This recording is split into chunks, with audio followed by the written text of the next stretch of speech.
大家嚟到蔡媽媽廚房。今日想同大家分享嘅咧就係鬆軟煉奶包。今次咧我做呢個嘅麵包咧，想用兩種唔同嘅方法嚟到去做。第一種咧就係用麵包機嚟到做嗰個嘅麵團。第二種嘅做法咧就係完全唔用機器，就係用人手嚟到去搓。不過咧我又想慳功夫喎，唔想用好長嘅時間用雙手嚟到去搓，我就會用摺疊嘅方法。到底點做？一陣間我哋一齊嚟試下啦。而家等我嚟咧介紹下啲材料，有一杯嘅奶啦，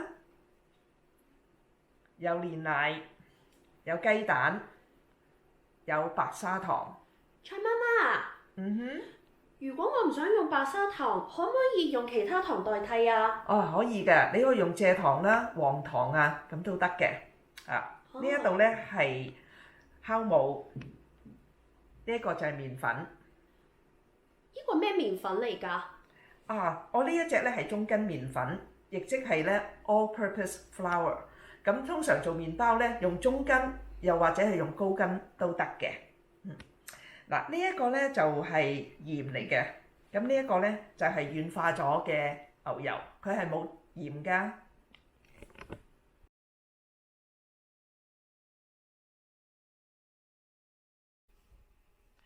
因為咧今日我哋會用兩個唔同嘅方法嚟到做呢一個嘅麵包。咁首先咧，第一個咧，我會將頭先所有嘅材料咧放晒落呢一個嘅麵包機嘅焗盤裏邊。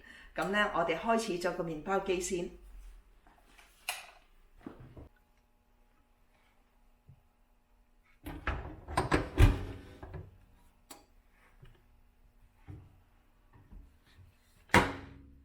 咁咧，我哋會校翻嗰個嘅時間。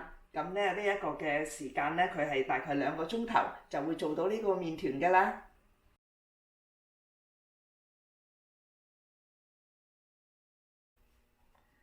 好啦，而家咧我翻嚟呢一邊咧，就做我哋嗰個全用手工做嘅麵包。咁你咧首先咧就將頭先嘅材料咧加埋一齊咯喎。落完奶，我哋先落咗一啲濕嘅材料嚇。有煉奶啦，有隻雞蛋、砂糖、酵母、麵粉，呢啲係鹽。咁我哋咧而家咧就將呢啲溝勻先，然後咧落埋啲牛油。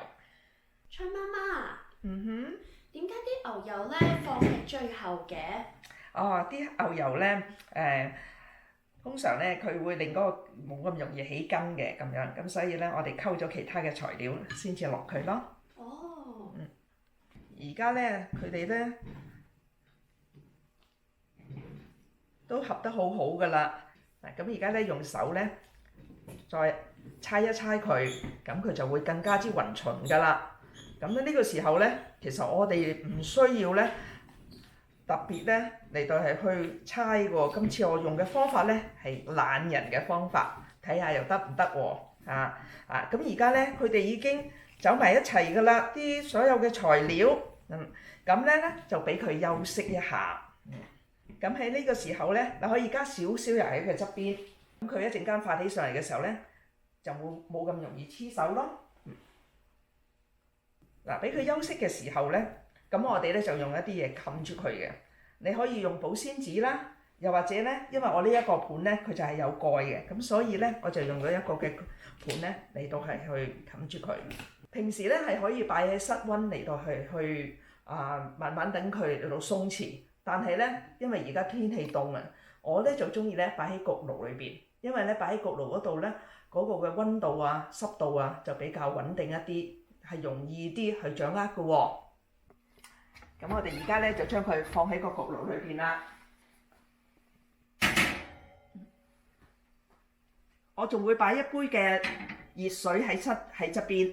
蔡媽媽，杯熱水有咩用㗎？因為咧熱水咧佢會有啲溫度啦，同會暖啦，亦都會濕啦，咁咧係更加有利呢一個嘅麵粉嘅發酵㗎。咁我哋而家咧就一陣間，我哋大概30分鐘到，我哋會再翻嚟做嘅。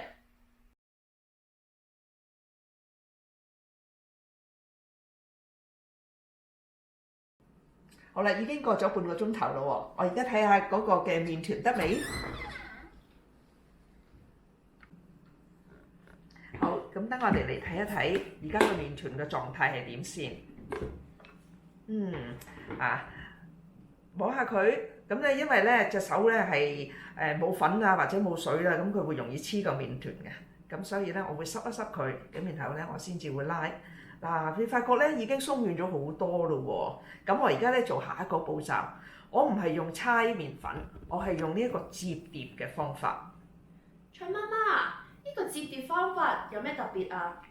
嗱，你睇我咧就唔需要好用氣力嘅喎，但係咧佢都可以讓啲空氣咧走到麵團嘅裏邊，咁咧亦都可以達到呢一個嘅麵團，佢一陣間會有空氣喺裏邊啊，會發脹啊呢一個嘅效果嚇，咁成個嘅發酵嘅過程咧係會好好噶。嗱，咁我摺疊咗咧大概10下到，咁咧而家又休息個半個鐘頭，跟住我哋再翻嚟睇下佢嘅狀況會係點。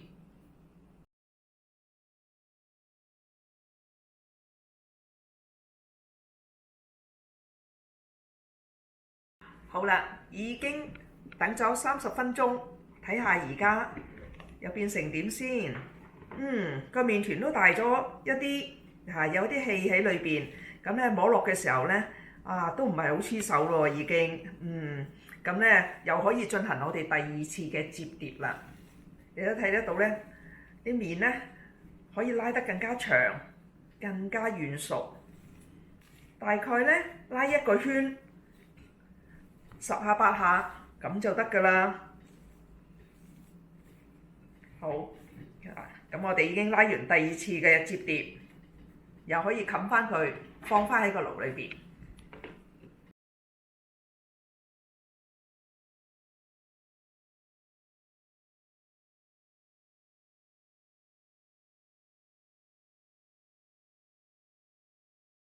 好啦，又翻嚟睇一睇啲麵團，而家個狀況係如何喎？有啲脹脹地個位置，你都睇到咧大咗一啲㗎啦。咁咧，我哋進行第3次嘅摺疊。已經好你啦，好拉得好輕鬆，好高嚇。嗰個麵咧，嗰個麵筋咧發得好靚。好啦，今次咧已經係第3次，亦都係最後一次嘅摺疊。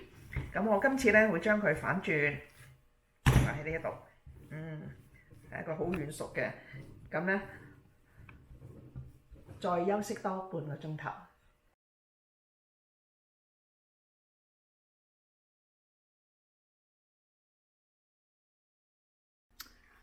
麵包機裏邊嘅麵團咧又夠鐘咯喎，等我攞佢出嚟睇下點先。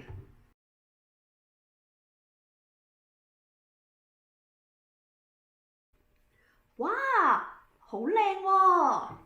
仲好大個添啊！我做啲嘢俾你睇下，整啲麵粉喺我隻手度。你睇下，媽媽，你做乜嘢啊？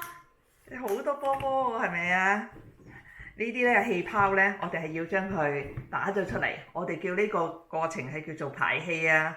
咁我哋而家倒佢出嚟睇下。哇，大咗好多喎個麵團。係啊，仲好軟熟添啊！麵粉咧真係一樣好神奇嘅物質嚟㗎。你睇下，摸落去嘅時候咧，軟腍腍，好鬆軟，好可愛嘅，好好玩嘅，好得意㗎。好啦，咁我哋而家攞佢出嚟咧，盡量將佢呢一啲嘅氣泡咧撳咗佢出嚟。咁咧，當我哋第2次將佢再發酵嘅時候咧，佢會升得咧更加之靚，裏邊咧係更加之係嗰個嘅紋理咧係好靚嘅喎嚇。咁咧，我哋又摺疊一下佢，好有彈性嚇，發得非常之好喎。咁咧，我而家咧就將呢一個嘅麵團咧1分為2。都唔使話好絕對準確嘅嚇，咁大致上一半咁就得㗎啦。咁呢個麵團可以整到幾多個麵包啊？我哋咧今日會整2條麵包，就係用有1個嘅麵團。好啦，咁咧我哋首先咧就將其中一個麵團咧就擺埋一邊先。咁另一個嘅麵團咧，我嚟加少少生嘅麵粉嚇，咁咧就唔會咁黐手噶啦。咁我哋將呢一塊嘅麵團咧，就用個麵棍咧嚟到去開佢。你見唔見到仲有一啲泡泡啊？係啊，咁呢啲泡泡咧都可以用麵棍咧，就讓佢咧係會整咗佢出嚟。咁咧你睇下個麵團細咗好多噶啦，不過唔使擔心喎。第2次發酵嘅時候咧，佢又會再漲翻㗎啦。聽唔聽到啲聲啊？吱咁樣嘅，咁樣啲空氣聲。啲空氣係啊，啲氣泡咧漲咁樣。咁我哋咧一路咧會猜到佢成為一個嘅長方形。個麵團咧而家咧猜得差唔多啦碌到咧都好平滑咯喎，同埋一個嘅長方形喎。咁我哋咧就可以折疊佢噶啦，將佢捲起喺一頭嗰度盡量咧壓平佢，等啲空氣都走晒出嚟。好，壓平佢成為一個嘅長條狀。佢有啲黐咧，我又會加啲麵粉上去噃。咁咧喺呢個切口嗰度咧，我哋咧就揸實佢咁咧就冇咁容易散開啦。咁兩頭咧，我哋都齊整嗰啲佢。好啦，咁咧呢一條嘅麵團咧，我就會將佢咧放開成為8份。咁咧首先喺中間嗰度咧，我切開佢，然後咧兩邊嘅中間都切開佢。咁跟住再喺每一邊加一個，咁就啱啱好8份㗎啦。好啦，呢一款嘅麵包咧，其實都好容易做喎。你睇個造型，咁就已經得㗎啦。咁我哋咧就將佢咧放落嗰個嘅焗盤嗰度啦。呢個時候咧，我哋會進行第2次嘅 proofing， 就即係咧讓佢更加會漲翻大咁我哋先至可以再焗嘅喎。好啦，我而家可以同手作嗰個一齊擺喺呢一度喎，因為呢度好溫暖，好適合佢哋去發大嘅。蔡媽媽，咁呢個麵團要發酵幾耐啊？第2次嘅發酵咧，大概45至到60分鐘，到時睇下佢有冇漲到1倍咁大，咁就得㗎啦。哦，蔡媽媽，呢3樣係咩嚟㗎？我講下俾你聽啦。呢一個咧係生嘅麵粉。通常咧做包造型嘅時候咧，我哋都會有一啲嘅乾嘅麵粉鋪喺嗰個台面啊，又或者係個板面啊咁樣。咁咧嚟到係幫助我哋唔會黐手㗎。第2樣咧就係雞蛋液。我咧就用咗1隻嘅雞蛋，打勻咗佢之後咧，就一陣間咧，我哋係搽喺個麵包面。咁焗之前咧，搽咗一陣蛋液嘅話咧，焗出嚟就會靚好多㗎啦。第3樣咧就係焗起之後啦。咁佢焗咗嗰個嘅麵包之後咧，呢一個話明係煉奶包啊嘛，所以咧我哋會上邊咧會放一啲嘅煉奶。呢一度咧我係用咗煉奶加軟化咗嘅冇鹽牛油，咁咧嚟到係去攪勻佢。一陣間當啲包一焗出嚟嘅時候，我哋就塗喺面嗰度。咁嗰個面咧有一浸嘅牛奶咧，仲好食啲嘅。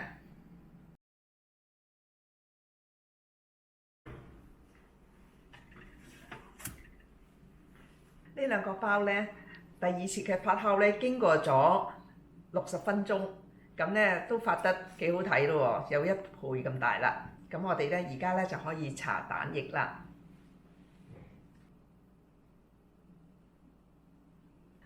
啲蛋液咧就搽好咗咯喎。咁有啲人咧中意咧就會等佢乾少少再搽第2浸。咁咧你就會令到嗰個包面咧係更加靚啊更加有光澤啊咁樣。好啦，咁咧而家咧我哋可以拎去焗㗎啦。而家咧我就將2條麵包咧擺落去個焗爐度。呢2條麵包咧唔阻位啊，所以咧我用個細焗爐都已經足夠㗎啦。咁咁咧我校咗咧係350度，大概20至到22分鐘。咁到時我哋再翻嚟睇啊！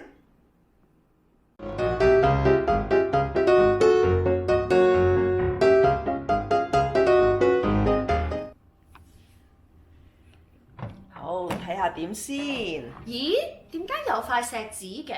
哦，頭先咧中途嘅時候咧，我覺得佢上色上得好快啊，所以我就將石子冚住佢咧，就等佢唔會燶咯。哇！你睇下升到幾高，啲顏色都好靚喎。係啦，希望好食啦。哇！好靚啊，食得未㗎？咪住嗱，一來咧好熱嘅而家，二來咧仲可以加一個嘅步驟嘅。如果你哋中意甜嘅話咧，咁咧再加埋上邊有一浸嘅塗上去嘅漿咧，就更加靚啦。呢一個咧係由牛油同埋煉奶嚟到做嘅一個塗面用嘅漿啊，咁咧而家趁熱咧就可以搽上去㗎啦。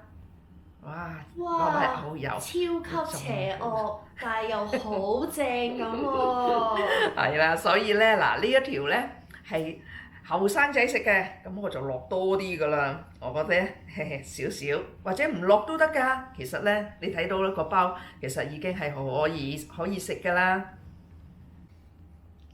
好啦，咁落完呢一個嘅面頭嘅浸牛油嘅時候咧，而家咧就可以攞出嚟㗎啦。咁咧擺喺個架上邊，咁我咧就要透涼佢，咁咧唔會焗住啲水蒸氣啊嘛。兩個都係咁做就得㗎啦。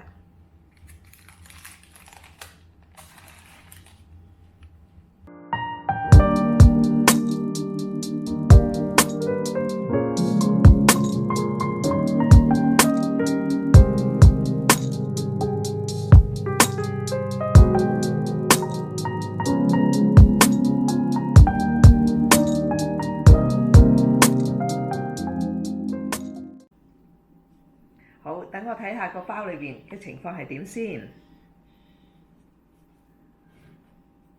哇，都幾軟熟喎。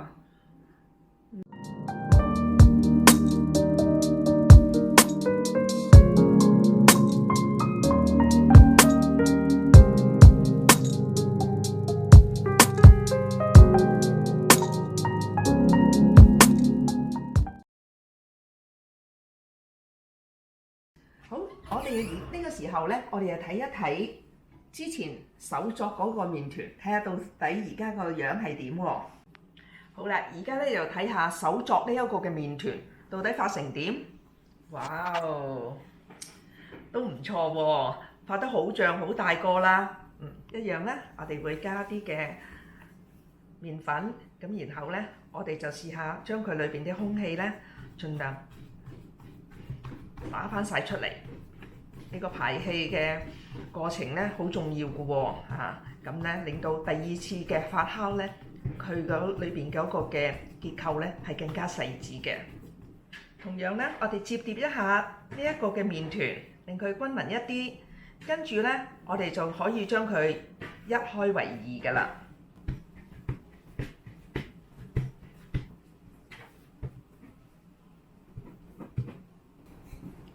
其實做法咧，跟頭先機攪嗰個麵團咧，其實係一樣嘅。到呢個階段嘅時候咧，我哋亦都係整翻一個嘅長方形，然後咧就捲起佢，跟住切開8份，咁就得㗎啦。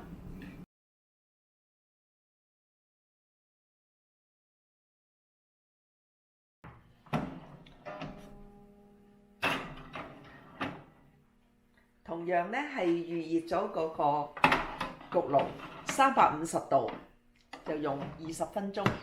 一陣間轉頭翻嚟再睇啦。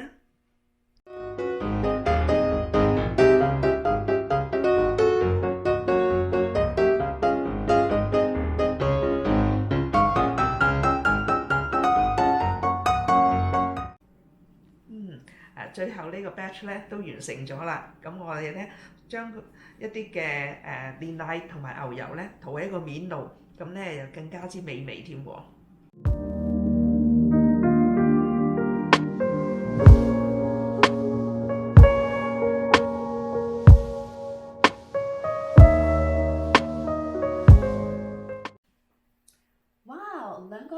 包做起喎，但係個樣有啲唔同嘅。嗱喺呢邊呢一個呢，就係用麵包機做個麵團嘅，而呢一邊呢個呢，就係全手作嘅喎。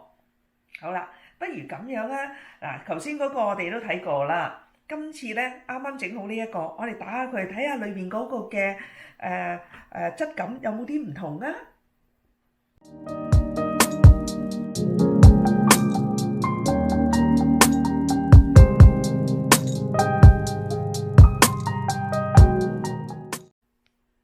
哇！呢兩個麵包兩個都好鬆軟，都好黃金喎啲顏色。係啊。但係呢，我就見到呢個嘅拉絲呢，用麵包機做嗰個呢，就好似多啲線條。係啊，多啲絲嗬，而且佢裏邊嗰個嘅組織呢，又好似勻循一啲。不過呢個都幾鬆軟啊，你睇下，係自己會彈翻上嚟嘅喎。係啊，都好軟熟嗬。不如我哋睇一睇，試一試食下，睇下你中意邊一個多啲啊？食落去其實味道啊、質地啊、麵包嘅質地都其實係好相似咯。係，我都講唔出邊一個好啲，好似我兩個都更中意。反而呢個有少少芝麻喺上面，仲更加有芝麻香喎。好啊，咁樣呢，下次呢，你都可以試下做喎，係咪好容易呢？係啊。好啊，希望大家都會試一試嚟做啊！